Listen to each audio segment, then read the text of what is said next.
ॐ सदाशिवसमारम्भां श्रीशङ्कराचार्यमध्यमाम् अस्मदाचार्यपर्यन्तां वन्दे गुरुपरम्परां। ध्येयं सदा परिभवग्नमभीष्टदोहम् तीर्थास्पदं शिवविरञ्चिनुतं शरण्यं विद्यार्थिहं प्रणतपालभवाब्धिपोतम् वन्दे महापुरुषते चरणारविन्दम्। सच्चिदानन्दरूपाय विश्वोत्पत्त्यादिहेतवे तापत्रय विनाशाय श्रीकृष्णाय वयं नुमः। आप सभी का स्वागत है आज की हमारी 7वीं कक्षा में, जो कि बहुत दिनों के बाद हो रही है। हमारा भी चुनाव अच्छे से संपन्न हो गया बिना किसी विघ्न बाधा के। आप लोगों की प्रार्थनाएं साथ में थी। अब आशा है कि हमारी कक्षाएं हम कंटिन्यू करेंगे। हालांकि गर्मियां आ गई हैं, हो सकता है छुट्टियां मनाने चला जाऊं, लेकिन अभी तो फिलहाल नहीं जा रहे हैं। तो चलिए, हमारे इसके पूर्व की जो कक्षा थी, हालांकि मैं भूल चुका था, लेकिन फिर भी मैंने, समय थोड़ा कम है, मतलब कम था मेरे पास, क्योंकि अभी अभी खाना बना के भी फ्री होके आया मैं। तो थोड़ा सा मैंने देखा, तो जहां तक मुझे याद है, पिछली कक्षा में हमने देखा कि जो पांडव हैं, वो अब जो वकासुर के वध के बाद वहां ब्राह्मण आके उनको बताता है कि आपको जो है पांचाल देश में जाना चाहिए। और वहां पर उन्होंने द्रौपदी और धृष्टद्युम्न के जन्म की कथा सुनाई और बताया कि द्रौपदी का स्वयंवर होने वाला है। जब वो रास्ते में जा रहे होते हैं, तो वहां उनकी जो भेंट होती है, वो हिडम्बकासुर को मारते हैं। उसके बाद फिर जो अर्जुन है, वो एक चैत्र रथ नाम का जो गंधर्व होता है, उसको पराजित करते हैं और उनकी आपस में मित्रता होती है। फिर वो जो गंधर्व है उनको कथा सुनाता है, किसकी? तप्ती और संवरण नाम के एक राजा की, कि दोनों किस प्रकार आपस में प्रेम करते हैं, वो सूर्य की कन्या होती हैं, और किस प्रकार उनके राज्य में जो है बरसात नहीं होती। फिर वो जो अपने गुरु वशिष्ठ थे शायद, संभवतः, हाँ, विश्वामित्र या वशिष्ठ, क्षमा करें नाम भूल रहा हूँ मैं, दोनों में, वशिष्ठ को जो है, हाँ, वशिष्ठ थे, तो वशिष्ठ को वहां पे लाता है। उनकी कृपा से वो वहां पे बरसात होती है, अकाल दूर होता है। और यहाँ पर एक्चुअली जो चैत्र रथ है, वो ये बताने का प्रयास कर रहा है कि आप लोग भी अपने लिए पुरोहित का जो है नियंत्रण कर लो, क्योंकि पुरोहित जो होता है वो आपको सभी संकटों से बचाने वाला होता है। इसलिए आपको एक अच्छा पुरोहित अपने लिए नियुक्त कर लेना चाहिए। फिर इसी क्रम में वो जो है विश्वामित्र और वशिष्ठ के बीच की कथा सुनाता है, जिसमें, जो कि रामायण में भी हमने पढ़ी थी पूर्व में, किस प्रकार विश्वामित्र जो है पहले राजर्षि थे, फिर बाद में तपस्या से वो ब्रह्मर्षि होते हैं, और उनका जो युद्ध होता है वशिष्ठ जी के साथ उनकी जो गाय थी कामधेनु, जिसको नंदिनी कहा गया है, उसको लेकर। तो गाय, एक बार विश्वामित्र जाते हैं जंगल में, नंदिनी को देखते हैं। नंदिनी के पास जो, कहना चाहिए, जो ताकत होती है, उसको देखकर वो उसको हरण करने का प्रयास करते हैं, परंतु वहां पर सेना उत्पन्न करके विश्वामित्र जी को पराजित कर देती है। और जब विश्वामित्र अत्यंत क्रोधित होकर वशिष्ठ जी पर जो है अपने दिव्यास्त्रों का प्रयोग करते हैं, तो वशिष्ठ जी जो है अपने ब्रह्म तेज से, मात्र छड़ी से, या हम कहें घास के तिनके से, उनके सारे दिव्यास्त्रों को नष्ट कर देते हैं। जिसके कारण जो विश्वामित्र हैं, वो वशिष्ठ जी के आगे नतमस्तक हो जाते हैं और मान लेते हैं, तो क्षत्रिय तेज के आगे जो ब्रह्म तेज है वो अधिक श्रेष्ठ है। तो यहाँ तक हमारी कथा हो गई थी। आज हम उसके आगे पढ़ेंगे। चलिए, मैं स्क्रीन शेयर करता हूँ। हाँ, ये हमने देखा था यहाँ पे नंदिनी गाय, हाँ, ये हमारा था जहाँ पर जो चैत्र रथ है, वो वशिष्ठ जी के चरित्र और विश्वामित्र जी की पराभव, यानी कि पराजय के बारे में बता रहा है। अब आगे है पंच सप्तधिक, यानी कि 175वां अध्याय है। शक्ति के हिसाब से कलमस्पाद का राक्षस होना, विश्वामित्र की प्रेरणा से राक्षस द्वारा वशिष्ठ के पुत्रों का भक्षण और वशिष्ठ का शोक। गंधर्ववाच कल्मषपाद इत्येवं लोके राजा बभूवः। इक्ष्वाकुवंशजः पार्थ तेजसा सदृश भुवि सा कदाचिद्वनं राजा मृगयां निजौ पुरात् मृगान् विद्यन् ब्राहांस चारुरिपुमर्दना तस्मिन् वने महाघोरे खड्गां च बहुशो हत्वा च सुचिरं श्रान्तो राजा निवृत्तेतः। गंधर्व कहता है, अर्जुन, इक्ष्वाकु वंश में एक राजा हुए जो लोक में कलमस्पाद के नाम से प्रसिद्ध हुए। वे इस पृथ्वी पर एक असाधारण तेजस्वी राजा थे। एक दिन वे नगर से बाहर निकलकर वन में हिंसक पशुओं को मारने के लिए गए। वहां वे रिपुमर्दन नरेश बराहों और अन्य हिंसक पशुओं को मारते हुए इधर उधर विचरने लगे। उस महाभयानक वन में उन्होंने बहुत से गैंडे भी मारे। खड्गांश बहुशो, यहाँ पे गेंडे के लिए जो शब्द आया वो खड़ग या खड्गान है ना, खड़ग शब्द आया, बड़ा अच्छा शब्द है भाई। बहुत देर तक हिंस्र पशुओं को मारकर जब राजा थक गए तब वहां से नगर की ओर लौटे। प्रतापी विश्वामित्र उन्हें अपना यजमान बनाना चाहते थे। राजा कल्मषपात युद्ध में कभी पराजित नहीं होते। उस दिन वे भूख प्यास से पीड़ित थे और ऐसे तंग रास्ते पर आ पहुंचे जहां पर एक ही आदमी आ जा सकता था। वहां आने पर उन्होंने देखा सामने की ओर से मुनिश्रेष्ठ महामना वशिष्ठ कुमार आ रहे हैं। वे वशिष्ठ जी के वंश की वृद्धि करने वाले सॉरी वे वशिष्ठ जी की वंश की वृद्धि करने वाले महाभाग शक्ति थे। महात्मा वशिष्ठ जी के 100 पुत्रों में सबसे बड़े वे ही थे। ठीक है, मतलब यहाँ पे जो वशिष्ठ जी हैं उनके 100 पुत्र हैं, उनमें जो सबसे बड़े पुत्र हैं वो हैं शक्ति। उन्हें देखकर राजा ने कहा हमारे रास्ते से हट जाओ। तब शक्ति मुनि ने मधुर वाणी में उन्हें समझाते हुए कहा महाराज, मार्ग तो मुझे ही मिलना चाहिए, यही सनातन धर्म है। सभी धर्मों में राजा के लिए यही उचित है कि ब्राह्मण को मार्ग दे। इस पर वे दोनों आपस में रास्ते के लिए वाग युद्ध करने लगे। एक कहता तुम हटो, दूसरा कहता नहीं तुम हटो। इस प्रकार वे उत्तर प्रत्युत्तर करने लगे। ऋषि तो धर्म के मार्ग में स्थित थे, अतः वे रास्ता छोड़कर नहीं हटे।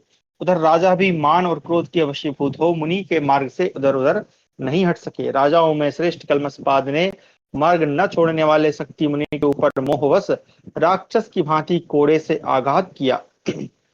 कोड़े की चोट खाकर मुनिश्रेष्ठ शक्ति ने क्रोध से मूर्छित हो उन उत्तम नरेश को साप दे दिया। तपस्या की प्रबल शक्ति से संपन्न शक्ति मुनि ने कहा राजाओं में नीच कल्मषपाद, तू एक तपस्वी ब्राह्मण को राक्षस की भांति मार रहा है, इसलिए आज से नरभक्षी राक्षस हो जाएगा और अब से तू मनुष्यों के मांस में आसक्त होकर इस पृथ्वी पर विचरता रहेगा। नृपाधम, यहाँ से जा। उन्हीं दिनों यजमान के लिए विश्वामित्र और वशिष्ठ में वैर चल रहा था। उस समय विश्वामित्र राजा कल्मषपाद के पास आए। अर्जुन, तब राजा तथा ऋषिपुत्र दोनों इस प्रकार से विवाद कर रहे थे। उग्र तपस्वी प्रतापी विश्वामित्र मुनि उनके निकट चले गए। तदनंतर नृपश्रेष्ठ कल्मषपाद ने वशिष्ठ के समान तेजस्वी वशिष्ठ मुनि के पुत्र उन महर्षि शक्ति को पहचाना। तब विश्वामित्र ने भी अपने को अदृश्य करके अपना प्रिय करने की इच्छा से राजा और शक्ति दोनों को चकमा दिया। जब शक्ति ने साप दिया तब नृपति शिरोमणि कल्मषपाद उनकी स्तुति करते हुए उन्हें प्रसन्न करने के लिए उनके शरण होने चले। कुरुश्रेष्ठ, राजा के मनोभाव को समझकर उक्त विश्वामित्र जी ने एक राक्षस को राजा के भीतर प्रवेश करने की आज्ञा दी। ब्रह्मर्षि शक्ति के साप तथा विश्वामित्र जी की आज्ञा से किंकर नामक राक्षस ने तब राजा के भीतर प्रवेश किया। शत्रुसूदन राक्षस ने राजा को आविष्ट कर लिया। यह जानकर मुनि और विश्वामित्र जी भी उस स्थान से चले गए। कुंती नंदन भीतर घुसे हुए राक्षस से अत्यंत पीड़ित हो नरेश को किसी भी बात की सुधबुध न रही। एक दिन किसी ब्राह्मण ने राक्षस से आविष्ट राजा को वन की ओर जाते देखा और भूख से अत्यंत पीड़ित होने के कारण उसने मांस सहित भोजन मांगा। तब राजर्षि मित्रसह यानी कल्मषपाद ने उस द्विज से कहा ब्राह्मण, आप यहीं बैठिए और अभी 2 घड़ी तक प्रतीक्षा कीजिए। दर्शाथा जह कश्चित राजानम प्रस्थितम वनम अयाचत सुदापन्नम समांसम भोजनम तदा। ओके, मैं वन से लौटकर आपको यथेष्ट भोजन दूंगा। यह कहकर राजा चले गए और वह ब्राह्मण वहां ठहर गया। पार्थ, तत्पश्चात महामना राजा मित्र सह इच्छानुसार, इनका दूसरा नाम मित्र सह भी था, यानी कल मित्र सह नाम तो श्लोक में नहीं है, खैर मित्र सह इच्छानुसार मौज से घूम फिर कर जब लौटे तब अंतःपुर में चले गए। वहां आधी रात के समय उन्हें ब्राह्मण को भोजन देने की प्रतिज्ञा का स्मरण हुआ। फिर तो वे उठ बैठे और तुरंत रसोइयों को बुलाकर बोले जाओ, वन में अमुक प्रदेश में एक ब्राह्मण भोजन के लिए मेरी प्रतीक्षा करता है, उसे तुम मांस युक्त भोजन से तृप्त करो। गंधर्व कहता है उसके यूं कहने पर रसोइये ने मांस के लिए खोज की, परंतु जब कहीं भी मांस नहीं मिला तब उसने दुखी होकर राजा को इस बात की सूचना दी। राजा पर राक्षस का आवेश था, अतः उन्होंने रसोइये से निश्चिंत होकर कहा उस ब्राह्मण को मनुष्य का मांस ही खिला दो। यह बात उन्होंने बार बार दोहराई तथा रसोइया तथास्तु कहकर वध्य भूमि में जल्लादों के घर गया और उनसे निर्भय होकर तुरंत ही मनुष्य का मांस ले आया। फिर उसी को तुरंत विधि पूर्वक रांध कर अन्न के साथ उसे उस तपस्वी एवं भूखे ब्राह्मण को दे दिया। तब उस श्रेष्ठ ब्राह्मण ने तपः सिद्ध दृष्टि से उस अन्न को देखा और यह खाने योग्य नहीं है यूं समझकर क्रोधपूर्ण नेत्रों से देखते हुए कहा। ब्राह्मण ने कहा वह नीच राजा मुझे न खाने योग्य अन्न दे रहा है तथा उसी मूर्ख की जिह्वा ऐसे अन्न के लिए लालायित रहेगी। जैसा कि शक्ति मुनि ने कहा है, वह मनुष्यों के मांस में आसक्त हो समस्त प्राणियों का उद्वेग पात्र बनकर इस पृथ्वी पर विचरेगा। 2 बार इस तरह की बात कही जाने के कारण राजा का साप प्रबल हो गया। उसके साथ उसके साथ उनमें राक्षस के बल का समावेश हो जाने के कारण राजा की विवेक शक्ति सर्वथा लुप्त हो गई। भारत, राक्षस ने राजा के मन और इंद्रियों को काबू में कर लिया था। अतः इंद्रश्रेष्ठ ने कुछ ही दिनों बाद उन शक्ति मुनि को अपने सामने देखकर कहा, चूंकि तुमने मुझे यह सर्वथा अयोग्य शाप दिया है, अतः अब मैं तुम ही से मनुष्यों का भक्षण आरंभ करूंगा। यूं कहकर राजा ने तत्काल ही शक्ति के प्राण ले लिए, और जैसे बाघ अपनी रुचि के अनुकूल पशु को चबा जाता है, उसी प्रकार वे शक्ति को खा गए। शक्ति को मारा गया देख विश्वामित्र बार बार वशिष्ठ के पुत्रों पर ही आक्रमण करने के लिए उस राक्षस को प्रेरित करते थे। जैसे क्रोध में भरा हुआ सिंह छोटे मृग को खा जाता है, उसी प्रकार उन राक्षस भावापन्न नरेश ने महात्मा वशिष्ठ के उन पुत्रों को भी जो शक्ति से छोटे थे मारकर खा लिया। वशिष्ठ ने यह सुनकर भी विश्वामित्र ने मेरे पुत्रों को मरवा डाला है, अपने शोक के वेग को उसी प्रकार धारण कर लिया जैसे महान पर्वत सुमेरु इस पृथ्वी को।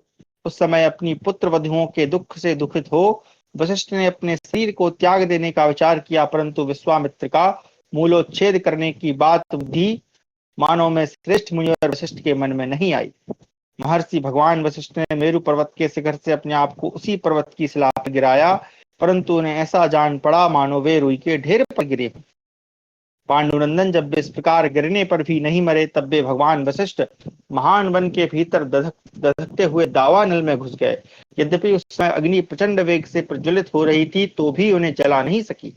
शत्रुसूदन अर्जुन उनके प्रभाव से वह देह की आग भी उनके लिए शीतल हो गई।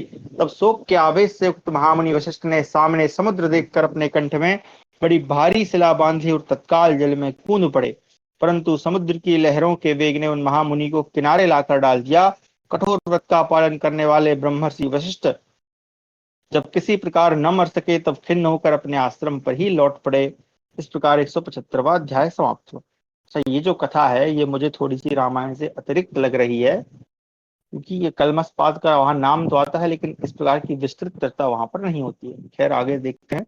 अगर सुनील जी हैं, मतलब वो हैं, तो वो अगर सुन रहे हैं तो वहां अगर कलमशपाद का जहां तक मुझे याद है नाम तो आता है, लेकिन ऐसी कथा नहीं आती है। खैर, हम आगे बढ़ते हैं। अगर आपको वो पता हो तो रेफरेंस दे दीजिएगा, तो फिर मैं उसको बाद में चेक करूंगा। कलमशपाद का साप से उद्धार और वशिष्ठ के द्वारा उन्हें अस्मक नामक पुत्र की प्राप्ति। हाँ, ये अस्मक का नाम भी वहां आता है वंश परंपरा में, लेकिन ये कलमशपाद को ऐसे साप मिला और ये मनुष्य भक्षी हो गया, ये सब वहां नहीं पढ़ा था। खैर, हम आगे पढ़ते हैं। गंधर्व उवाच ततो दृष्ट्वाश्रम पदम रहितं ते सुतहि मुनि निजगाम सुदुःखार्ता पुनरप्याश्रमात् ततः सोपश्यत् सरितां पूर्णां प्रावृट्कालेन बांभसा वृक्षान् बहुविधान् पार्थ हरन्तीं तीरजान् बहु अथ चिन्तां समापेदे पुनः कौरवनन्दना अवश्यस्या निमज्जेयम् इति दुःख समन्वितः। गंधर्व कहता है, अर्जुन, तदनंतर मुनिवर वशिष्ठ आश्रम को अपने पुत्रों से सूना देख अत्यंत दुख से पीड़ित हो गए और पुनः आश्रम छोड़कर चल दिए। कुंती नंदन, वर्षा का समय था। उन्होंने देखा एक नदी नूतन जल से लबालब भरी है और तटवर्ती बहुत से वृक्षों को अपनी जल की धारा में बहाए लिए जाती है। कौरव नंदन, उसे देखकर दुख से युक्त वशिष्ठ जी के मन में फिर यह विचार आया कि मैं इस नदी के जल में डूब जाऊं। तब अत्यंत दुखी हुए महामुनि वशिष्ठ अपने शरीर को पासों द्वारा अच्छी तरह बांधकर उस महानदी के जल में कूद पड़े। शत्रु सेना का संहार करने वाले अर्जुन, उस नदी ने वशिष्ठ के बंधन काट कर उन्हें स्थल में पहुंचा दिया और उन्हें विपास यानी बंधन रहित करके छोड़ दिया। तब पास युक्त हो महर्षि जल से निकल आए और उन्होंने नदी का नाम विपाशा यानी व्यास रख दिया। तो ये विपाशा नदी का वर्णन, जो 5 नदियां हैं, जो जिसको हम पंचनद कहते हैं, पंजाब का जो क्षेत्र है उसमें भी इस नदी का नाम, इसलिए पंजाब क्यों कहते हैं, क्योंकि वो 5 नदियों का क्षेत्र है। उस समय पुत्र वधुओं के संतोष के लिए उन्होंने शोक बुद्धि कर ली थी, इसलिए वे किसी एक स्थान में ठहरते नहीं थे। पर्वतों, नदियों, सरोवरों के तट पर चक्कर लगाते रहते थे। इस तरह घूमते घूमते महर्षि ने पुनः हिमालय पर्वत से निकली हुई एक भयंकर नदी को देखा, जिसमें बड़े प्रचंड ग्राह रहते थे। उन्होंने फिर उसी की प्रखर धारा में अपने आप को डाल दिया। वह श्रेष्ठ नदी ब्रह्मर्षि वशिष्ठ को अग्नि के समान तेजस्वी जान सैकड़ों धाराओं में फूटकर इधर उधर भाग चली, इसलिए वह शतद्रु नाम से विख्यात हुई। वहां भी अपने को स्वयं ही स्थल में पड़े देख मैं मर नहीं सकता, यूं कहकर वे फिर अपने आश्रम पर ही चले गए। इस तरह नाना प्रकार के पर्वतों बहुसंख्यक देशों में भ्रमण करके वे जब पुनः अपने आश्रम के समीप आए, उस समय उनकी पुत्र वधु अदृश्यंती उनके पीछे हो ली। मुनि को पीछे की ओर से संगति पूर्वक 6 अंगों से अलंकृत तथा स्फुट अर्थों से युक्त वेद मंत्रों के अध्ययन का शब्द सुनाई पड़ा। तब उन्होंने, मेरे पीछे कौन आ रहा है?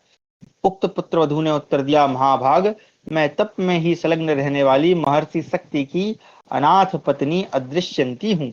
वशिष्ठ जी ने पूछा, बेटी, पहले शक्ति के मुंह से मैंने अंगों सहित वेद का जैसा पाठ सुना करता था, ठीक उसी तरह यह किसके द्वारा की हुए सांग वेद के अध्ययन की ध्वनि मेरे कानों में आ रही है।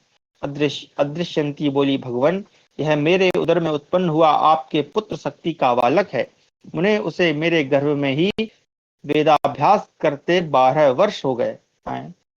12 वर्ष तक गर्भ कैसे रख सकता है भाई? थोड़ा सा ज्यादा मतलब वो ज्यादा बढ़ा चढ़ा के बता दिया। खैर, गंधर्व कहता है, अर्जुन, अदृश्यंती, या फिर हो सकता है कि जो समय गणना हो वो थोड़ी सी अलग हो। यहाँ लिखा है समाद्वादश तस्यः, या 12 मास ही हुए हों, या हो सकता है कि कम महीने हुए हों, खैर, या हो सकता है साल भर हुआ हो। आगे बढ़ते हैं। गंधर्व कहता है, अर्जुन, अदृश्यंती के यों कहने पर भगवान पुरुषोत्तम का भजन करने वाले महर्षि वशिष्ठ बड़े प्रसन्न हुए और मेरी वंश परंपरा का लोप नहीं हुआ है, यूं कहकर मरने के संकल्प से विरत हो गए। एक मिनट जरा, यहाँ पर आया है भगवान पुरुषोत्तम का भजन। ए मुक्ता तया हृष्टो वशिष्ठा श्रेष्ठ भाग ऋषि अस्ति संतान मृत्युक्त्वा मृत्यो पार्थ निवर्तत। ठीक है, अब यहाँ पे भगवान पुरुषोत्तम का भजन करने वाले हैं, ऐसा श्लोक में नहीं लिखा है, अनुवादक ने लिखा है। ठीक है, चलिए आगे।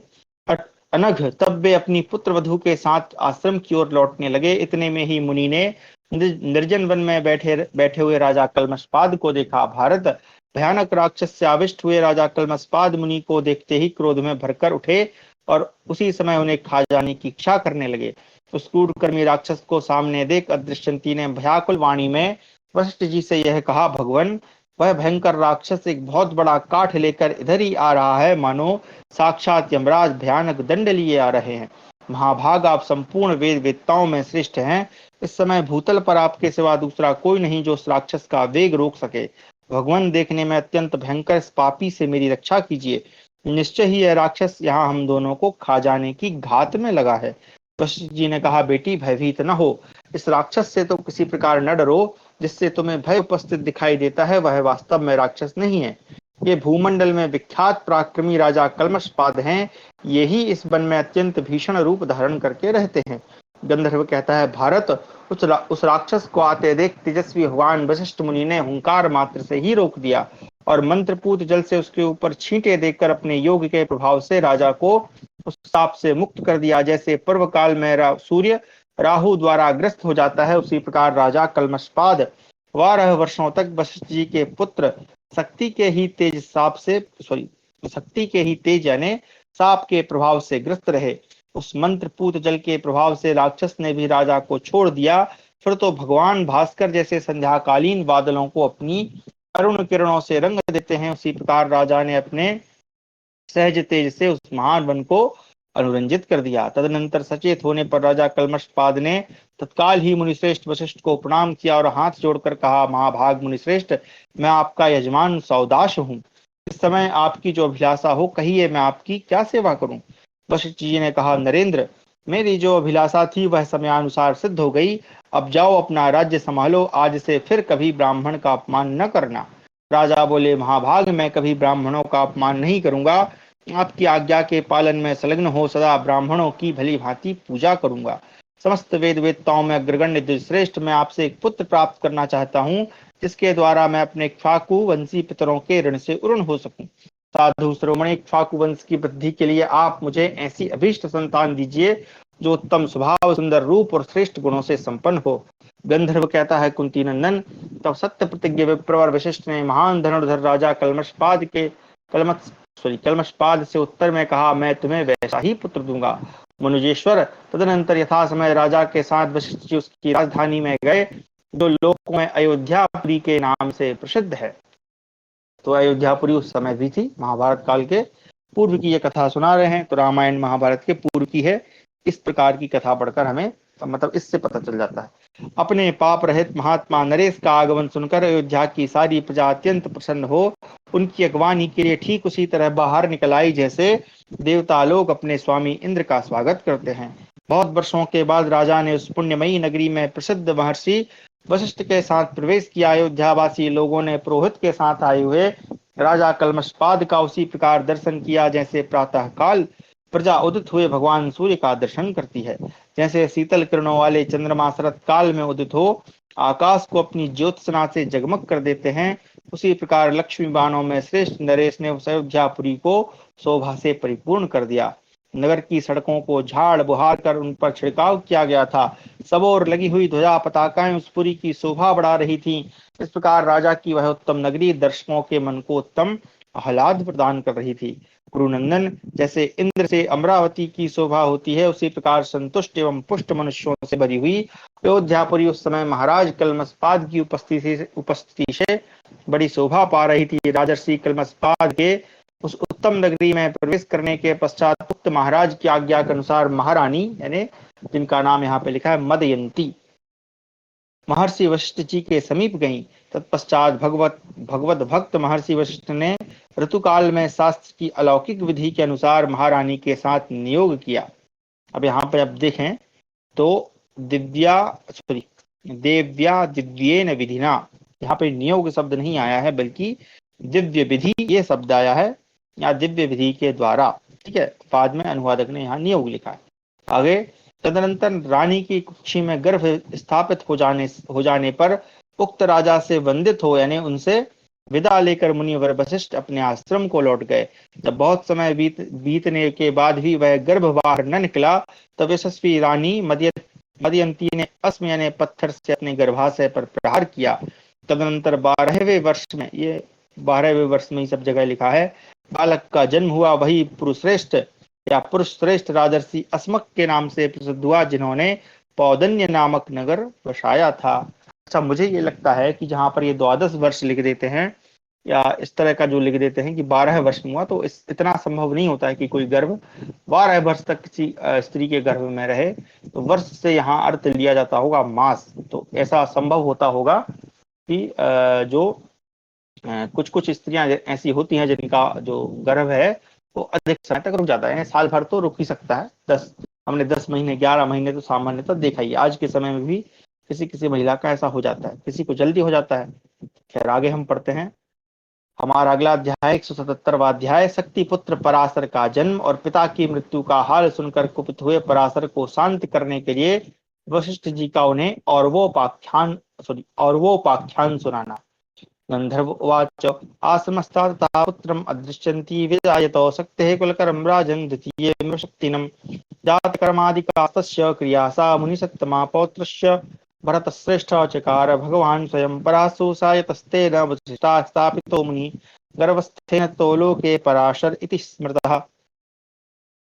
गंधर्व कहता है, अर्जुन, तदनंतर वशिष्ठ जी के आश्रम में रहती हुई अदृश्यंती ने शक्ति के वंश को बढ़ाने वाले एक पुत्र को जन्म दिया, मानो उस बालक के रूप में दूसरे शक्ति मुनि ही हो।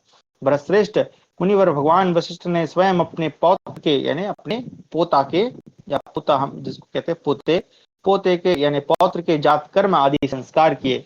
उस बालक ने गर्भ में आकर परासु यानी मरने की इच्छा वाले वशिष्ठ मुनि को पुनः जीवित रहने के लिए उत्साहित किया। इसलिए वह श्लोक में पराशर के नाम से विख्यात हुए, क्योंकि वो मरने वाले थे और उनको जीवित कर दिया, इसलिए पराशर यानी जो मरने वाले को बचा ले उसको पराशर कहते हैं। धर्मात्मा पराशर मुनि वशिष्ठ को ही अपना पिता मानते थे और जन्म से ही उनके प्रति पितृभाव रखते थे। परंतु कुंती कुमार एक दिन ब्रह्मर्षि पराशर ने अपनी माता दृश्यंती के सामने ही वशिष्ठ जी को तात कहकर पुकारा, यानी पिता कहकर पुकारा। बेटे के मुख से परिपूर्ण अर्थ का बोधक तात यह मधुर वचन सुनकर अदृश्यंती के नेत्रों में आंसू भराए और वह उनसे बोली, बेटा, ये तुम्हारे पिता के भी पिता हैं, तुम इन्हें तात तात कहकर न पुकारो। वत्स, तुम्हारे पिता को तो वन के भीतर राक्षस खा गया, है ना, तुम जिन्हें तात मानते हो ये तुम्हारे तात नहीं है, तो इस तुम्हारे यशस्वी पिता के भी पूजनीय पिता हैं। तो हमने भी देखा है कि जो छोटे से बालक होते हैं वो जो है, अगर जैसे उसको, ऐसे हमारे दादाजी को या हमारी जो दादी थी उनको हम लोग, हमारे पिताजी लोग माँ कहते थे, तो हम लोग भी उनको हमेशा माँ ही बुलाते थे, मतलब अंत समय तक सब उनको माँ ही बोलते थे, जबकि वो थी हमारी दादी। तो ऐसा होता है। आगे, माता के यूं कहने पर सत्यवादी मुनिश्रेष्ठ महामना पराशर दुख से आतुर हो उठे। उन्होंने उसी समय सब लोगों को नष्ट कर डालने का विचार किया। उनके मन का ऐसा निश्चय जान ब्रह्मवेत्ताओं में श्रेष्ठ महातपस्वी महात्मा एवं तात्विक बुद्धि वाले मित्रा वरुण नंदन वशिष्ठ ने पराशर को ऐसा करने से रोक दिया, जिस हेतु और युक्ति से वे सॉरी जिस हेतु और युक्ति से वे उन्हें रोकने में सफल हुए, वह बताता हूँ, सुनिए। वशिष्ठ जी ने पराशर से कहा, वत्स, इस पृथ्वी पर कृतवीर नाम से प्रसिद्ध एक राजा थे। अब आप देखें कि कहानी के अंदर ये कहानी चल रही है, ठीक है। एक कहानी कौन सुना रहे हैं? हमारे वैशंपायन सुना रहे हैं जन्मेजय को। और जन्मेजय के अंदर की कहानी को, उसके कहानी के अंदर कौन सुना रहा है? चित्ररथ सुना रहा है किसको? अर्जुन को। और अब यहाँ उस कहानी के भी अंदर आ गया कौन, कि वशिष्ठ जी सुना रहे हैं किसको? पराशर को। तो एक जो फिल्म थी वो क्या नाम था उसका, जिस सपने के अंदर जो सपने रहते हैं, इंसेप्शन। मुझे लग रहा है उसकी प्रेरणा शायद यहीं से ली गई कि कहानी के अंदर भी कहानी चल जा रही। खैर आगे पढ़ते हैं। वशिष्ठ जी ने पराशर से कहा, वत्स, इस पृथ्वी पर कृतवीर नाम से प्रसिद्ध एक राजा थे। वे नृपश्रेष्ठ वेदज्ञ भृगुवंशी ब्राह्मणों के यजमान थे। तात उन महाराज ने सोमयज्ञ करके अपने अंत में उन अग्रभोची भार्गवों को विपुल धन और धान्य देकर उसके द्वारा पूर्ण संतुष्ट किया। राजाओं में श्रेष्ठ कृतवीर के स्वर्गवासी हो जाने पर उनके वंशजों को किसी तरह द्रव्य की आवश्यकता आ पड़ी। भृगुवंशी ब्राह्मणों के यहाँ धन है, यह जानकर वे सभी राजपुत्र उन श्रेष्ठ भार्गवों के पास याचक बनकर गए। उस समय कुछ भार्गवों ने अपनी अक्षय धनराशि को धरती में गाड़ दिया। कुछ ने क्षत्रियों से भय समझकर अपना धन ब्राह्मणों को दे दिया, और कुछ भृगुवंशियों ने उन क्षत्रियों को यथेष्ट धन दे भी दिया। तात कुछ दूसरे दूसरे कारणों का विचार करके उस समय उन्होंने क्षत्रियों को धन प्रदान किया था, वत्स। तदनंतर किसी क्षत्रिय ने अकस्मात धरती खोदते खोदते किसी भृगुवंशी के घर में गड़ा हुआ धन पा लिया। तब सभी श्रेष्ठ क्षत्रियों ने एकत्र होकर उस धन को देखा। फिर तो उन्होंने क्रोध में भरकर शरण में आए हुए भृगुवंशियों का भी अपमान किया। उन महान धनुर्धर वीरों ने वहां आए हुए समस्त भार्गवों को तीखे बाणों से मारकर यमलोक पहुंचा दिया। तदनंतर भृगुवंशियों के गर्भस्थ बालकों की भी हत्या करते हुए वे क्रोधांध क्षत्रिय सारी पृथ्वी पर विचरने लगे। इस प्रकार भृगुवंश का उच्छेद आरंभ होने पर भृगुवंश की पत्नियां उस समय भय के मारे हिमालय की दुर्गम कंदराओं में जा छिपी। उनमें से एक स्त्री ने अपने महान तेजस्वी गर्भ को भय के मारे एक ओर की जांग चीरकर उसमें रख लिया है। उस वामोरु ने अपने पति के वंश की वृद्धि के लिए ऐसा साहस किया था। उस गर्भ का समाचार जानकर कोई ब्राह्मणी बहुत डर गई और उसने शीघ्र ही अकेली जाकर क्षत्रियों के समीप उसकी खबर पहुंचा दी। मुझे लगता है कि यहाँ कहने का अर्थ ये होगा या भाव ये होगा, क्योंकि थोड़ा सा उसको आश्चर्यजनक दिखाना था कि उसने अपनी जांग चीर ली। अब बच्चा तो गर्भ में है, तो मुझे लग रहा है गर्भ उन्होंने जिस तरह या बाएं तरफ से गर्भ को चीर लिया होगा ताकि वो बच्चा निकल जाए। और उस मतलब जो स्त्री थी उसने शायद अपने प्राण भी त्याग दिए होंगे, लेकिन एक जो डर गई थी उसने जाके बता दिया। फिर तो वे क्षत्रिय लोग उस गर्भ की हत्या करने के लिए उद्यत हो वहां पहुंच गए। उन्होंने देखा वह ब्राह्मणी अपने तेज से प्रकाशित हो रही है। उसी समय उस ब्राह्मणी का वह गर्भस्थ शिशु उसकी जांग फाड़कर बाहर निकल आया। पारू वित्तोरूम, हाँ यहाँ पे ओरू शब्द तो आया है, उरू शब्द जो आया है। खैर चलिए, बाहर निकलते ही दोपहर के प्रचंड सूर्य की भांति उस तेजस्वी शिशु ने अपने तेज से उन क्षत्रियों की आंखों की ज्योति छीन ली। तब वे अंधे होकर उस पर्वत के बीहड़ स्थानों में भटकने लगे। फिर मोह के वशीभूत हो अपनी दृष्टि को खो देने वाले क्षत्रियों ने पुनः दृष्टि प्राप्त करने के लिए उसी सती साध्वी ब्राह्मणी की शरण ली। फिर वे क्षत्रिय उस समय आंख की ज्योति से वंचित हो बुझी हुई लपटों वाली आग के समान अत्यंत दुख से आतुर एवं अचेत हो रहे थे। अतः वे उस महान सौभाग्यशालिनी देवी से इस प्रकार बोले, देवी, यदि आपकी कृपा हो तो नेत्र पाकर यह क्षत्रियों का दल अब लौट जाएगा। थोड़ी देर विश्राम करके हम सभी पापाचारी यहाँ से साथ ही चले जाएंगे। शोभने, तुम अपने पुत्र के साथ हम सब पर प्रसन्न हो जाओ और पुनः नूतन दृष्टि देकर हम सभी राजपुत्रों की रक्षा करो। इस प्रकार से 177वां अध्याय समाप्त हुआ। 178वां अध्याय पितरों द्वारा और के क्रोध का निवारण। ब्राह्मण्युवाच नाहं गृह्णामि पश्चाता दृष्टिर्नास्मि रुषान्वितायन्तु भार्गवो नूनम् ओरुजः कुपितोऽद्यवः ते चक्षुंसि पश्चाता व्यक्तं कोपान् महात्मना स्मर्ता निहतान् बन्धूनादत्तानि न संशया गर्भानपि यदा यूयं यदा यूयं भृगूणां जनतः पुत्रकः तदा क्षमा करें, तदा यमूरूणा तदा यमूरूणा गर्भो मया वर्षस्थं धृतः। ब्राह्मणी ने कहा, पुत्रों, मैंने तुम्हारी दृष्टि नहीं ली, मुझे तुम पर क्रोध भी नहीं हुआ है, परंतु मेरी जांघ से पैदा हुआ है भृगुवंशी बालक निश्चय ही तुम्हारे ऊपर आज कुपित हुआ है। पुत्रों, यह स्पष्ट जान पड़ता है कि इस महात्मा शिशु ने तुम लोगों द्वारा मारे गए अपने बंधु बांधवों का स्मरण करके क्रोधवश तुम्हारी आंखें ले ली हैं, इसमें संशय नहीं है। बच्चों, जब से तुम लोग भृगुवंशियों के गर्भस्थ बालकों की हत्या करने लगे, तब से मैंने अपने इस गर्भ को 100 वर्षों तक एक जांघ में छिपा कर रखा था।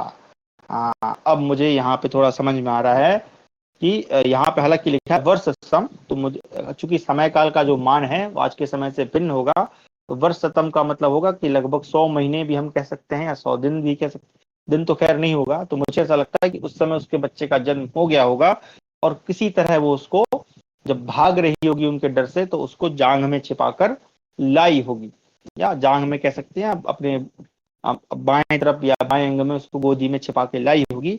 और अब जो बड़ा हो गया तो उसने उनके साथ उसका बदल लिया। आगे हम चलते हैं। भृगुकुल का पुनः प्रिय करने की इच्छा से 6 अंगों सहित संपूर्ण वेद इस बालक को गर्भ में ही प्राप्त हो गए थे। अतः यह बालक अपने पिता के वध से कुपित हो निश्चय ही तुम लोगों को मार डालना चाहता है। इसी के दिव्य तेज से तुम्हारी नेत्र ज्योति छिन गई है, इसलिए तुम लोग मेरे इस उत्तम पुत्र और उसे ही याचना करो। यह तुम लोगों के नतमस्तक होने से संतुष्ट होकर पुनः तुम्हारी खोई हुई नेत्रों की ज्योति दे देगा। वशिष्ठ जी कहते हैं, पराशर, ब्राह्मणी के कहने पर उन सब क्षत्रियों ने तब और को प्रणाम करके कहा, आप प्रसन्न होइए। तब उनके विनय युक्त वचन सुनकर और विनय प्रसन्न हो अपने तप के प्रभाव से उनको नेत्रों की ज्योति दे दी। वे साधु श्रोमणी ब्रह्मर्षि अपनी माता का उरु भेदन करके उत्पन्न हुए वे साधु शिरोमणि ब्रह्मर्षि अपनी माता का उरु भेदन करके उत्पन्न हुए थे। इसी कारण से लोक में औरव नाम से प्रसिद्ध हो या उनकी ख्याति हुई। तदनंतर अपनी खोई हुई आंखें पाकर वे क्षत्रिय लोग लौट गए। इधर भृगुवंशी और मुनि ने संपूर्ण लोगों के पराभव का विचार किया। वत्स पराशर, उन महामना मुनि ने समस्त लोगों का पूर्ण रूप से विनाश करने की ओर अपना मन लगाया।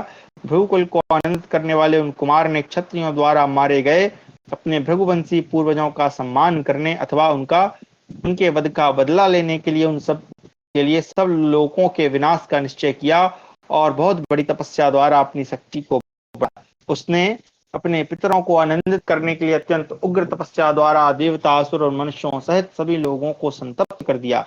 तदनंतर सभी पितरों ने अपने कुल का आनंद बढ़ाने वाले और मुनि का वह निश्चय जानकर पितृलोक से आकर यह बात कही। पितर बोले, बेटा औरव, तुम्हारी उग्र तपस्या का प्रभाव हमने देख लिया, अब अपना क्रोध रोको और संपूर्ण लोगों पर प्रसन्न हो जाओ। तात यह न समझना कि जिस समय क्षत्रिय लोग हमारी हिंसा कर रहे थे, उस समय शुद्ध अंतःकरण वाले वंशी ब्राह्मणों ने असमर्थ होने के कारण अपने कुल के वध को चुपचाप सह लिया। वत्स, जब हमारी आयु बहुत बड़ी हो गई और तब भी मौत नहीं आई, या हालांकि ब्रैकेट में लिखा है, उस दशा में हम लोगों को बड़ा खेद हुआ और हमने जानबूझकर क्षत्रियों से स्वयं अपना वध कराने की इच्छा की। किसी भृगुवंशी ने अपने घर में जो धन गाड़ दिया था वह भी बैर बढ़ाने के लिए ही किया था। हम चाहते थे कि क्षत्रिय लोग हमारे ऊपर कुपित हो जाएं। दुष्श्रेष्ठ, यदि ऐसी बात न होती तो स्वर्गलोक की इच्छा वाले हम भार्गवों को धन से क्या काम था, क्योंकि साक्षात कुबेर ने हमें प्रचुर धनराशि लाकर दी थी। तात, जब मृत्यु हमें अपने अंक में न ले सकी, तब हम लोगों ने सर्वसम्मति से यह उपाय ढूंढ निकाला था। बेटा, आत्महत्या करने वाला पुरुष शुभ लोगों को नहीं पाता, इसलिए हमने खूब सोच विचार कर अपने ही हाथों अपना वध नहीं किया। बस तुम जो यह सब करना चाहते हो वह हमें भी प्रिय नहीं है, वह भी हमें प्रिय नहीं है। संपूर्ण लोगों का पराभव बहुत बड़ा पाप है, अतः उधर से मन को रोको। 7 क्षत्रियों को न मारो बेटा, भू आदि 7 लोकों का भी संहार न करो। यह जो क्रोध उत्पन्न हुआ है वह तुम्हारे तपस्या जनित तेज को दूषित करने वाला है, अतः इसी को मारो। यानी जो तुम्हारे अंदर जो तपस्या जनक तेज को दूषित कर, इसलिए इसको मारो। ठीक है, तो ये कहानी वो इसलिए सुना रहे हैं क्योंकि जो पराशर हैं वो भी संपूर्ण लोगों को नष्ट करना चाहते। आगे, और पितरों की बातचीत सा और का अपनी क्रोधाग्नि को बड़वानल रूप से समुद्र में त्यागना। और वो वाचो उक्तवान अस्मि आम क्रोधात् प्रतिज्ञां पितरस्तदा सर्वलोक विनाशाय सा मे विधता भवेत् प्रथारोष प्रतिज्ञो वे नाहं भवितुमुत्सहे अग्निस्त्रीणो हि मां रोषो देहे दग्निवारिणम् यो हि कारणतः क्रोधं संजातं क्षन्तुमर्हति नालं स मनुजः सम्यक् त्रिगं परिरक्षितुम्। और ने कहा, पितरों, मैंने क्रोधवश उस समय जो संपूर्ण लोकों के विनाश की प्रतिज्ञा कर ली थी वह झूठी नहीं होनी चाहिए। जिसका क्रोध और प्रतिज्ञा निष्फल होते हों, ऐसा बनने की मेरी इच्छा नहीं है। यदि मेरा क्रोध सफल नहीं हुआ तो वह मुझको ही उसी प्रकार जला देगा जैसे आग अरण्य काष्ठ को जला देती है। जो किसी कारणवश उत्पन्न हुए क्रोध को सह लेता है वह मनुष्य धर्म, अर्थ और काम की रक्षा करने में समर्थ नहीं होता। सबको जीतने की इच्छा रखने वाले राजाओं द्वारा उचित अवसर पर प्रयोग में लाया हुआ रोष दुष्टों का दमन और साधु पुरुषों की रक्षा करने वाला हो। तो देखिए, यहाँ पर ये बताया जा रहा है बेसिकली कि जो क्रोध है उसको भी क्रोध नहीं कहना चाहिए। यहाँ पे बहुत अच्छा शब्द प्रयोग किया है, रोष, है ना, जो क्रोध का ही एक स्वरूप होता है। अगर हम भाषाई अर्थ में जाएं तो रोष, क्रोध ये एक दूसरे के पर्याय हैं, लेकिन अगर हम उसकी व्याख्या करें या व्युत्पत्ति करें तो दोनों में अंतर है। ठीक है, तो रोष जो होता है वो जरूर होना चाहिए व्यक्ति में, कि जब समय हो तब वो थोड़ा सा क्रोध जरूर करे। मैं उन दिनों माता की एक जांघ में गर्भशैया पर सोता था। उन दिनों क्षत्रियों द्वारा भार्गवों का वध होने पर माताओं का करुण क्रंदन मुझे स्पष्ट सुनाई देता था। इन नीच क्षत्रियों ने जब गर्भ के बच्चों तक के सिर काट काट कर संसार में भृगुवंशी ब्राह्मणों का संहार आरंभ किया, तब मुझ में क्रोध का आवेश हुआ। जिनकी कोख भरी हुई थी वे मेरी माताएं और पितृगण भी भय के मारे समस्त लोकों में भागते फिरे, किंतु उन्हें कहीं भी शरण नहीं मिली। जब भार्गवों की पत्नियों का कोई भी रक्षक नहीं मिला, तब मेरी इस कल्याणमयी माता ने मुझे अपनी एक जांग में छिपा कर रखा था। जब तक जगत में कोई भी पाप कर्म को रोकने वाला होता है, तब तक संपूर्ण लोकों में पापियों का होना संभव नहीं होता। जब पापी मनुष्य को कोई कहीं रोकने वाला नहीं मिलता, तब बहुतेरे मनुष्य पाप करने में लग जाते हैं। जो मनुष्य शक्तिमान एवं समर्थ होते हुए भी जानबूझकर पाप को नहीं रोकता, वह भी उसी पाप कर्म से लिप्त हो जाता है। इस लोक में अपना जीवन सबको प्रिय है, यह समझकर सबका शासन करने वाले राजा लोग सामर्थ्य होते हुए भी मेरे पिताओं की रक्षा न कर सके, इसलिए मैं भी इन सब लोगों पर कुपित हुआ हूँ। मुझ में इन्हें दंड देने की शक्ति है, अतः इस विषय में मैं आप लोगों का वचन मानने में असमर्थ हूँ। यदि मैं भी शक्ति रहते हुए लोगों के इस महान पापाचार को उदासीन भाव से चुपचाप देखता रहूं, तो मुझे भी उन लोगों के पाप से भय हो सकता है। मेरे क्रोध से उत्पन्न हुई यह जो आग संपूर्ण लोगों को अपनी लपेटों से लपेट लेना चाहती है। यदि मैं इसे रोक दूं तो यह मुझे ही अपने तेज से जलाकर भस्म कर डालेगी।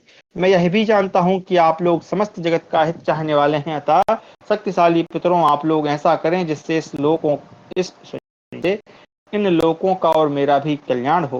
पितर बोले, और तुम्हारे क्रोध से उत्पन्न हुई है जो अग्नि सब लोगों को अपना ग्रास बनाना चाहती है, उसे तुम जल में छोड़ दो, तुम्हारा कल्याण हो, क्योंकि सभी लोग जल में प्रतिष्ठित हैं। सभी रस जल के परिणाम है और संपूर्ण जगत भी जल का परिणाम है। अतः दुष्श्रेष्ठ, तुम अपनी क्रोधाग्नि को जल में ही छोड़ दो। तो ये जो जल से ही सब कुछ बना है, ये संभवतः हमारे उपनिषद या वेद में भी ऐसा आता है। आपो ऐसा कुछ है, आपो क्या है वो मंत्र याद है, आपो हिष्टामयो भुवा, ऐसे करके एक मंत्र है, वेद का ये शायद।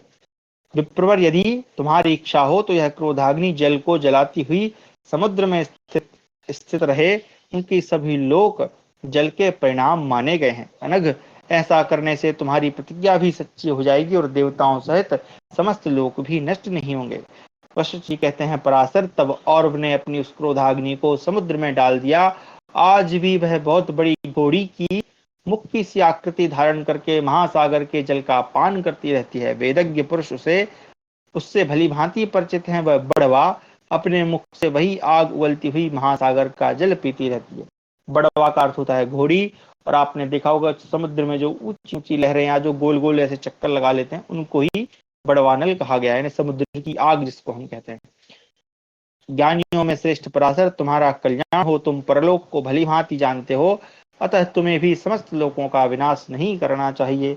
इस प्रकार से हमारा 179वां अध्याय समाप्त हुआ। 180वां अध्याय पुलस्त्य आदि महर्षियों के समझाने से पराशर जी के द्वारा राक्षस सत्र की समाप्ति। गंधर्व उवाच एवं उक्त्वा स विप्रर्षि वसिष्ठेन महात्मना नियच्छदात्मना क्रोधम सर्वलोकपराभवत्। ईजे सच महातेजा सर्ववेद विदाम्बरार्षि राक्षसत्रेण साक्तेयोऽथ पराशरा तो वृद्धंश बालां च राक्षसान् सा महामुनि ददाह वितते यज्ञे सक्ते वधम अनुस्मरन्। गंधर्व कहता है अर्जुन, महात्मा वशिष्ठ के यूं कहने पर उन ब्रह्मर्षि पाराशर ने या क्षमा करे पराशर ने अपने क्रोध को समस्त लोगों के प्रभाव से रोक लिया। तब संपूर्ण वेद वेदताओं में श्रेष्ठ महातेजस्वी शक्ति नंदन पराशर ने राक्षस सत्र का अनुष्ठान किया। उस विस्तृत यज्ञ में अपने पिता शक्ति के वध का बार बार चिंतन करते हुए महामुनि पराशर ने राक्षस जातियों के बूढ़ों तथा बालकों को भी जलाना आरंभ किया। उस समय महर्षि वशिष्ठ ने यह सोचकर कि इसकी दूसरी प्रतिज्ञा को न तोड़ूं, उन्हें राक्षसों के वध से नहीं रोका। उस सत्र में 3 प्रज्वलित अग्नियों के समक्ष महामुनि पराशर चौथे अग्नि के समान प्रकाशित हो रहे थे। पापी राक्षसों का संहार करने के कारण वह यज्ञ अत्यंत निर्मल एवं शुद्ध समझा जाता था। शक्तिनंदन पराशर द्वारा उन्हें शक्तिनंदन पराशर द्वारा उसमें यज्ञ सामग्री का हवन आरंभ होती ही वह इतना प्रज्वलित हो उठा कि उसके तेज से संपूर्ण आकाश ठीक उसी तरह उद्भासित होने लगा जैसे वर्षा बीतने पर सूर्य की प्रभा से उद्दीप्त हो उठता है। उस समय वशिष्ठ आदि सभी मुनियों को वहां तेज से प्रकाशमान महर्षि पराशर दूसरे सूर्य के समान जान पड़ते थे। तदनंतर दूसरों के लिए उस यज्ञ को बंद कर देना अत्यंत कठिन जानकर उदार बुद्धि महर्षि अत्रि स्वयं उस यज्ञ को समाप्त करने की इच्छा से पराशर के पास आए। शत्रुओं का नाश करने वाले अर्जुन, उसी प्रकार पुलस्त्य, पुलह, क्रतु और महाक्रतु ने भी राक्षसों के जीवन की रक्षा के लिए वहां पदार्पण किया। भरत कुलभूषण कुंती कुमार, उन राक्षसों का विनाश होता देख महर्षि पुलस्त्य ने शत्रुसूदन पराशर से यह बात कही, तात तुम्हारे इस यज्ञ में कोई विघ्न तो नहीं पड़ा? बेटा, तुम्हारे पिता की हत्या के विषय में कुछ भी न जानने वाले इन सभी निर्दोष राक्षसों का वध करके तुम्हें क्या प्रसन्नता होती है? वत्स, मेरी संतति का तुम्हें इस प्रकार उच्छेद नहीं करना चाहिए। आए मतलब ये जो पुलस्त्य हैं इनकी ही संतति राक्षस हैं। तात यह हिंसा तपस्वी ब्राह्मणों का धर्म कभी नहीं मानी गई। पराशर, शांत रहना ही ब्राह्मणों का श्रेष्ठ धर्म है, अतः उसी का आचरण करो। तुम श्रेष्ठ ब्राह्मण होकर भी यह पाप कर्म करते हो। तुम्हारे पिता शक्ति धर्म के ज्ञाता थे, तुम्हें इस अधर्म कृत्य द्वारा उनकी मर्यादा का उल्लंघन नहीं करना चाहिए। फिर मेरी संतानों का विनाश करना तुम्हारे लिए कदापि उचित नहीं है। वशिष्ठ कुलभूषण, शक्ति के हिसाब से ही उस समय वैसी दुर्घटना हो गई थी। वे अपने ही अपराध से इस लोक को छोड़कर स्वर्गवासी हुए, इसमें राक्षसों का कोई दोष नहीं है। उन्हें कोई भी राक्षस उन्हें खा नहीं सकता था। अपने ही हिसाब से राजा को नरभक्षी राक्षस बना देने के कारण उन्हें उस समय अपनी मृत्यु देखनी पड़ी। पराशर, विश्वामित्र तथा राजा कल्मषपाद भी इसमें निमित्त मात्र ही थे। तुम्हारे पूर्वजों की मृत्यु में तो प्रारब्ध ही प्रधान है। इस समय तुम्हारे पिता शक्ति स्वर्ग में जाकर आनंद भोगते हैं। महामुने, वशिष्ठ जी के शक्ति से छोटे जो वशिष्ठ जी के शक्ति से छोटे जो पुत्र थे वे सभी देवताओं के साथ प्रसन्नता पूर्वक सुख भोग रहे हैं। महर्षि, तुम्हारे पिता वशिष्ठ जी को ये सब बात तुम्हारे पिता मह वशिष्ठ जी को ये सब बातें विदित हैं। तात शक्ति नंदन, तेजस्वी राक्षसों के विनाश के लिए आयोजित इस यज्ञ में तुम भी निमित्त मात्र ही बने हो। वास्तव में यह सब उन्हीं के पूर्व कर्मों का फल है। अतः अब तुम इस यज्ञ को छोड़ दो, तुम्हारा कल्याण हो। तुम्हारे सत्र की समाप्ति हो जानी चाहिए। गंधर्व कहता है अर्जुन, पुलस्त्य जी तथा परम बुद्धिमान वशिष्ठ जी के यूं कहने पर महामुनि शक्तिपुत्र पराशर ने उसी समय यज्ञ को समाप्त कर दिया। संपूर्ण राक्षसों के विनाश के उद्देश्य से किए जाने वाले उस सत्र के लिए जो अग्नि संचित की गई थी उसे उन्होंने उत्तर दिशा में हिमालय के आसपास विशाल वन में छोड़ दिया। वह अग्नि आज भी वहां सदा प्रत्येक पर्व के अवसर पर राक्षसों, वृक्षों और पत्थरों को जलाती हुई देखी जाती है। इस प्रकार से 180वां अध्याय समाप्त हुआ। 181वां अध्याय, राजा कल्मषपाद को ब्राह्मणी आंगी रसी का साप, इसको दूसरा साप मिल रहा भाई। अर्जुन उवाच राज्ञा कल्मषपादेन गुरौ ब्रह्मविदाम्बरे कारणं किं पुरस्कृत्य भार्यावेश नियोजिता जानता वे परम धर्मं वसिष्ठेन महात्मना आगम्यागमनं कस्मात् कृतं तेन महर्षिणा अधर्मिष्टं वसिष्ठेन कृतं चापि पुरास्के एतन्मे संशयं सर्वं छेत्तुमर्हसि पृच्छतः। अर्जुन ने पूछा, गंधर्वराज, किस कारण को सामने रखकर राजा कल्मषपाद ने ब्रह्मवेत्ताओं में श्रेष्ठ वशिष्ठ जी के साथ अपनी पत्नी का नियोग कराया था। अब यहाँ पे देखें शब्द आया संनियोजिता, यानी उसको नियोजित किया था, तो संभवतः यहीं से शब्द दिया गया। अच्छा, मैं इसको इस पे जोर इसलिए दे रहा हूँ कि मुझे ऐसा लगता है कि ये जो जैसे जितने भी हमारे ऋषि मुनि थे, तो अगर हम नियोग शब्द को देखें तो इसका ऐसे मुझे ठीक से पता नहीं कि किस ग्रंथ में है या कहाँ है इसका जो व्याख्यान है कि नियोग एक्चुअल में क्या होता है। मुझे ऐसा लगता है कि यहाँ पर जो दिव्य देव विधि है ना, या देव विधि कही गई है, तो संभवतः जैसे आज के समय में आईवीएफ टाइप का कुछ है, उसी समय पे ऐसा कुछ रहा होगा, क्योंकि इसको करने वाले कोई विशिष्ट व्यक्ति ही होते हैं। जैसे व्यास जी करते हैं या यहाँ पे वशिष्ठ जी कर रहे हैं, हर कोई नहीं कर रहा है, ठीक है। तो मुझे ऐसा लगता है कोई ऐसी विशिष्ट विधि होती होगी जिसके द्वारा स्त्री के जो गर्भावस्था है उसमें गर्भधारण कराया जाता होगा। अब उसमें जरूरी नहीं होगा कि वो उनके साथ समागम ही करें, ऐसा कुछ कारण और हो सकता है। जैसे नियोग में अगर हम देखें तो उसमें समागम होता है, या हो सकता है कि नियोग ही करते हो यानी समागम ही करते हो, का स्पष्टीकरण यहाँ तो नहीं है। आगे हम पढ़ते हैं, तथा उत्तम धर्म के ज्ञाता महात्मा महर्षि वशिष्ठ ने यह परस्त्री गमन का पाप कैसे किया। अगर हम इसको अगले श्लोक को पढ़ें तो यहाँ पर स्पष्ट हो जा रहा है कि उन्होंने उन स्त्री के साथ समागम किया था, इसलिए वो इस प्रकार से पूछ रहे थे। हो सकता है कि वो जो दिव्य देव विधि है वो परस्त्री के साथ समागम ही है, ठीक है। चलिए सखे, पूर्व काल में महर्षि वशिष्ठ ने ये जो यह सॉरी वशिष्ठ ने जो यह अधर्म कार्य किया उसका कारण क्या है, यह मेरा संशय है जिससे मैं पूछता हूँ। आप मेरे इन सारे संशयों का निवारण कीजिए। गंधर्व ने कहा, दुर्धर्ष वीर धनंजय, आप महर्षि वशिष्ठ तथा राजा मित्र सह के विषय में जो कुछ मुझसे पूछ रहे हैं उसका समाधान सुनिए। भरत श्रेष्ठ, वशिष्ठ पुत्र महात्मा शक्ति से राजा कल्मषपाद को जिस प्रकार शाप प्राप्त हुआ वह सब प्रसंग मैं आपसे कह चुका हूँ।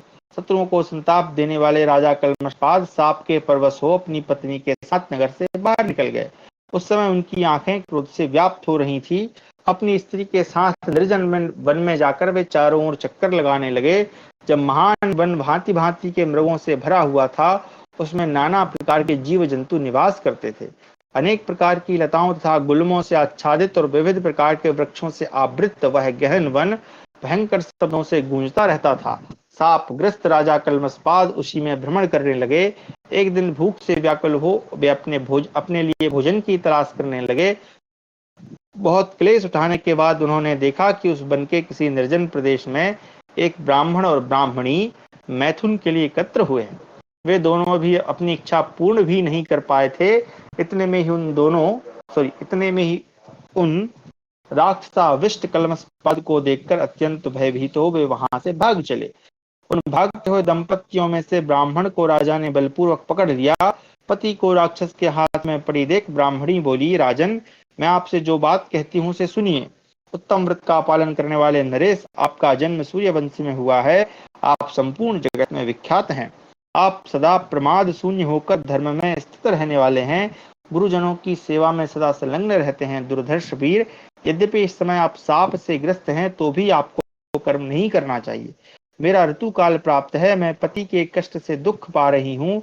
मैं संतान की इच्छा से पति के समीप आई थी और उनसे मिलकर अभी अपनी इच्छा पूर्ण नहीं कर पाई हूँ। नृपश्रेष्ठ, ऐसी दशा में आप मुझ पर प्रसन्न होइए और मेरे इन पति देवता को छोड़ दीजिए।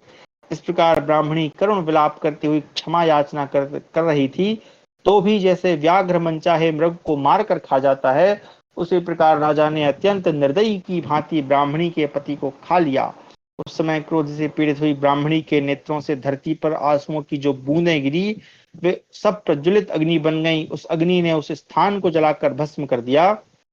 तदनंतर पति के वियोग से व्यथित एवं शोक संतप्त ब्राह्मणी ने रोष में भरकर राजर्षि कल्मषपाद को शाप दिया। ओ नीच, मेरी पति विषयक कामना भी पूर्ण नहीं हो पाई थी, तभी तूने अत्यंत क्रूर की भांति मेरे देखते देखते आज मेरे महर्षि प्रियतम पति को अपना ग्रास बना। दुर्बुद्धे, तू भी मेरे शाप से पीड़ित हुआ। ऋतुकाल में पत्नी के साथ समागम करते ही तत्काल प्राण त्याग देगा। जिन महर्षि वशिष्ठ के पुत्रों का तुमने संहार किया है, उन्हीं के समागम से उन्हीं से समागम करके तेरी पत्नी पुत्र पैदा करेगी नृपाधम, वही पुत्र तेरा वंश चलाने वाला होगा। इस प्रकार राजा को शाप देकर वह सती साध्वी आंगी ऋषि राजा कल्मषपाद के समीप ही प्रज्वलित अग्नि में प्रवेश कर गई। शत्रुसूदन अर्जुन, महाभाग वशिष्ठ जी अपनी बड़ी भारी तपस्या तथा ज्ञान योग के प्रभाव से ये सब बातें जानते थे। दीर्घ काल के पश्चात वे राजर्षि जब साप से मुक्त हुए तब ऋतु काल में अपनी पत्नी के पास गए, परंतु उनकी रानी मदयंती ने उन्हें उक्त साप की याद दिलाकर रोक दिया। राजा कल्मषपाद काम से मोहित हो रहे थे, इसलिए उन्हें साप का स्मरण नहीं रहा। महारानी मदयंती की बात सुनकर वे नृपश्रेष्ठ बड़े संभ्रम यानी घबराहट में पड़ गए। उस साप को बार बार याद करके उन्हें बड़ा संताप हुआ। नृपश्रेष्ठ, इसी कारण साप दोष से युक्त राजा कल्मषपाद ने महर्षि वशिष्ठ का अपनी पत्नी के साथ नियोग कराया।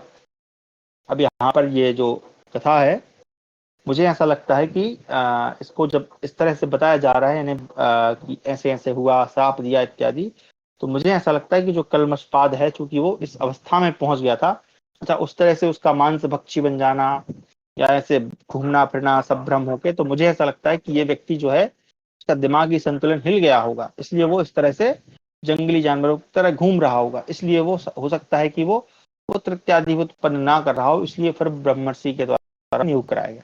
ऐसा हो सकता है, हालांकि कथा में इस प्रकार बताया जा रहा है, लेकिन अगर हम इसको सामान्य रूप से देखें तो मुझे ऐसा लगता है जैसे एक व्यक्ति होता है ना कि अगर उसकी जो बुद्धि है वो ठीक ठीक नहीं हो, है ना, थोड़ा सा मानसिक संतुलन हिल जाए तो वो दाढ़ी बाल बढ़ा लेता है अपने, उसको अपना नहाने धोने का कोई चिंता नहीं रहता। तो मुझे लगता है राजा भी कुछ कुछ इसी टाइप के हो गए होंगे। ठीक है, और उसके बाद जब फिर महर्षि वशिष्ठ ने उसको शिक्षा दी, वो ठीक ठाक किया, तब उसको समझ में आया। लेकिन अब चूंकि वो पुत्र तो उत्पन्न कर नहीं सकता था, उसकी हो सकता है जो पुरुषत्व है या पुंसत्व है वो नष्ट हो गया हो, तो फिर महर्षि वशिष्ठ ने पुत्र उत्पन्न किया, ऐसा मुझे लगता है। ये सामान्य रूप से मैं समझ पा रहा हूँ इस कथा को। अगर हम इसके जो एक्स्ट्रा पॉइंट्स है यानी जो इसको काव्य बनाने का, रसमय बनाने का जो प्रयोग किया गया, उन भावों को हटा दो तो आगे हमारा द्व्यशीत्यधिक सप्तमो यानी कि 182वां अध्याय, पांडवों का धौम्य को अपना पुरोहित बनाना। अर्जुन उवाच सॉरी, अस्माकं अनुरूपो वै यः स्यात् गन्धर्ववेदवित् पुरोहितस्तमाचक्षुः सर्वं हि विदितं तव दिव्यान् देवलश्चैव वने भ्राता तपस्यति धौम्योत्कोचते उत्कोचके तीर्थे तं वृद्धं यदीच्छत ततोर्जुनोऽस्त्रमाग्नेयं प्रदौ तद्यथाविधि गन्धर्वाय प्रीतो वचनं चेदमब्रवीत्।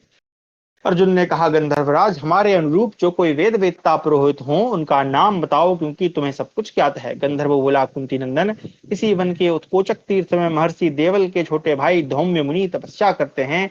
यदि आप लोग चाहें तो उन्हीं का पुरोहित के पद पर वर्ण करें। अच्छा, धौम्य ऋषि कौन है, इनका वर्णन ऊपर आया था जब हमने आयोधौम्य है ना, इनके बारे में कथा पढ़ी थी। वो 3 शिष्य थे, जो कौन से ऋषि थे, मैं नाम भूल गया।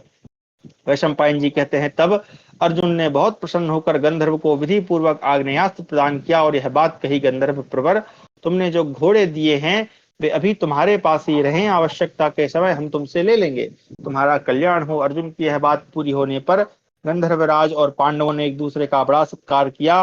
फिर पांडव गण गंगा के रमणीय तट से अपनी इच्छा के अनुसार चल दिए।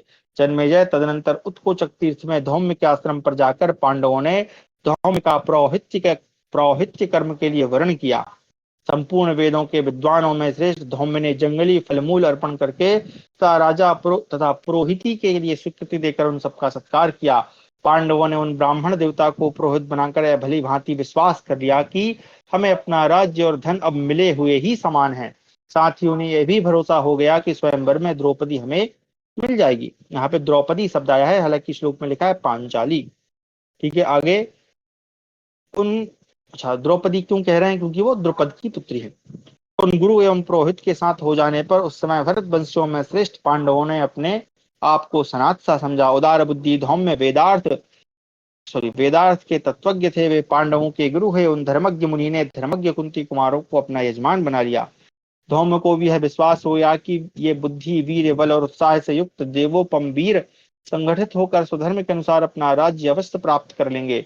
धौम्य ने पांडवों के लिए स्वस्ति वचन किया। तदनंतर उन श्रेष्ठ पांडवों ने एक साथ द्रौपदी के स्वयंवर में जाने का निश्चय किया। इस प्रकार से हमारा यहाँ पर 182वां अध्याय समाप्त होता है और यहाँ पर हमारा जो चैत्र रथ उपपर्व था वो समाप्त हुआ। आगे हमारा जो है स्वयंवर पर्व यानी आदि पर्व के अंतर्गत ही स्वयंवर पर्व प्रारंभ होगा। इसको हम कल पढ़ेंगे, जहां हम पढ़ेंगे पांडवों की पांचाल यात्रा और मार्ग में ब्राह्मणों से बातचीत। आज की जो हमारी कक्षा थी उसका सारांश यह है